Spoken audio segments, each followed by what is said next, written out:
ന്യായാധിപന്മാരുടെ പുസ്തകം 5-ാം അധ്യായം.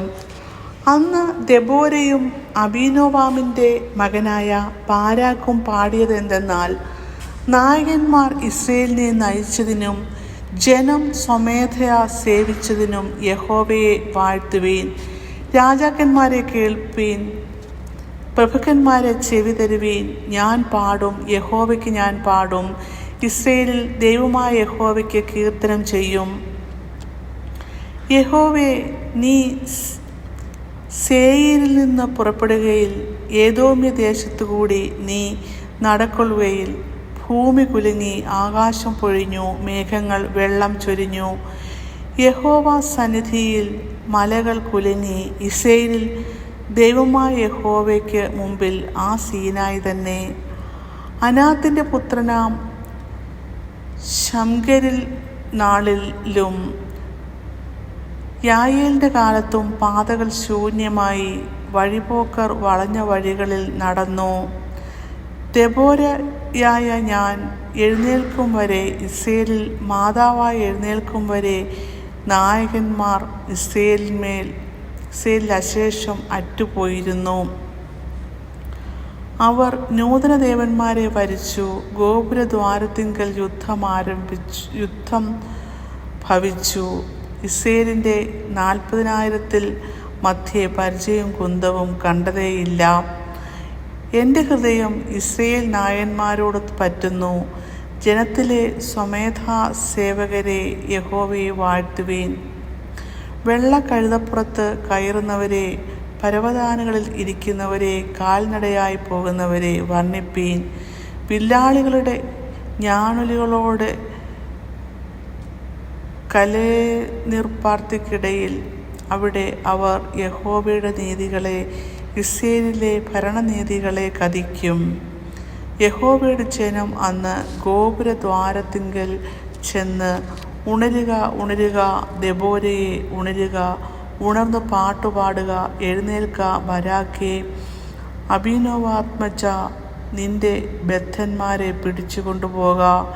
അന്ന് ശ്രേഷ്ഠന്മാരുടെ ശിഷ്ടവും പടജനവും ഇറങ്ങി വന്ന്, വീരന്മാരുടെ മധ്യേ യഹോവയും എനിക്കായി ഇറങ്ങി വന്നു. എഫ്രൈമിൽ നിന്ന് അമാലേക്കിൽ വേരുള്ളവരും, ബെന്യാമീനെ, നിന്റെ പിന്നാലെ നിന്റെ ജനസമൂഹത്തിൽ മാഖീരിൽ നിന്ന് അധിപന്മാരും, സെബൂലിൽ നിന്ന് നായക ദണ്ഡധാരികളും വന്നു. ഇസ്സാഖാർ പ്രഭുക്കന്മാർ ദെബോരയോടുകൂടെ ഇസ്സാഖാർ എന്ന പോലെ ബാരാക്കും താഴ്വരയിൽ അവനോടുകൂടെ ചാടിപ്പുറപ്പെട്ടു. രൂബേൻ്റെ നീർച്ചാലുകൾക്കരികിൽ ഘനമേറിയ മനോനിർണയങ്ങൾ ഉണ്ടായി. ആട്ടിൻകൂട്ടങ്ങൾക്കരികെ കുഴലൂത്ത് കേൾപ്പാൻ നീ തൊഴുത്തുകൾക്കിടയിൽ പാർക്കുന്നതെന്ത്? രൂബേൻ്റെ നീർച്ചാലുകൾക്കരികെ ഘനമേറിയ മനോനിർണയങ്ങൾ ഉണ്ടായി. ഗിലെയാദ് യോർദാനക്കരെ പാർത്തു. ദാൻ കപ്പലുകൾക്കരികെ താമസിക്കുന്നതെന്ത്? ആശേർ സമുദ്രതീരത്ത് അനങ്ങാതിരുന്ന് തുറമുഖങ്ങൾക്കകത്ത് പാർത്തുകൊണ്ടിരിക്കുന്നു. സെബൂലൂൻ പ്രാണനെ ത്യജിച്ച് ജനം. നഫ്താലി പോർക്കളമേടുകളിൽ തന്നെ.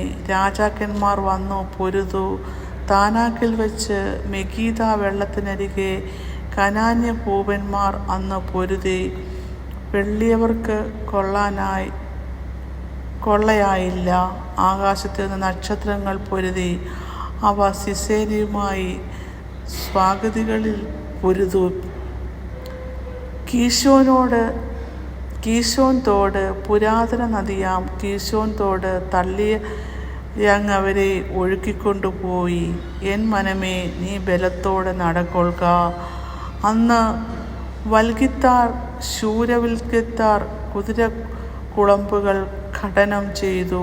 മോരോസ് നഗരത്തെ ശപിച്ചുകൊള്ളുവീൻ, അതിൻ നിവാസികളെ ഉഗ്രമായി ശപിപ്പീൻ എന്ന് യഹോവ ദൂതൻ അരുളി ചെയ്തു. അവർ യഹോവയ്ക്ക് തുണയായി വന്നില്ലല്ലോ.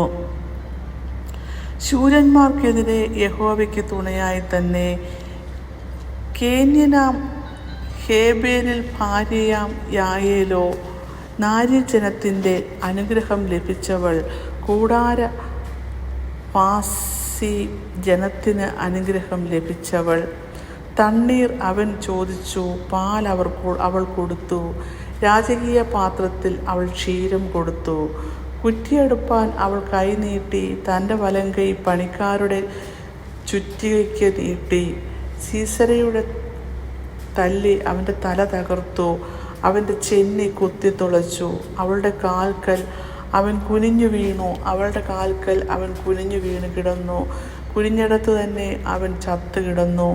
സിസേരയുടെ അമ്മ കിളിവാതിലിലൂടെ കുനിഞ്ഞു നിന്ന് നോക്കിക്കൊണ്ടിരുന്നു. ജാലകത്തിലൂടെ വിളിച്ചു പറഞ്ഞത്, അവൻ്റെ തേർ വരുവാൻ വൈകുന്നതെന്ത്? രഥചക്രങ്ങൾക്ക് താമസമെന്ത്? ജ്ഞാനമേറിയ നായികമാർ അതിനുത്തരം പറഞ്ഞു. താനും തന്നോട് മറുപടി ആവർത്തിച്ചു, കിട്ടിയ കൊള്ള അവർ പങ്കിടുകയല്ലയോ?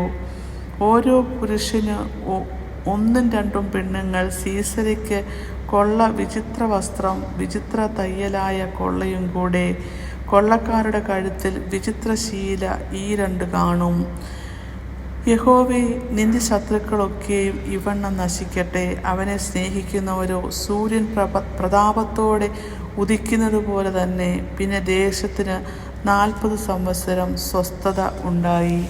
ഇങ്ങനെ ന്യായാധിപന്മാരുടെ പുസ്തകം 5-ാം അധ്യായം അവസാനിക്കുന്നു.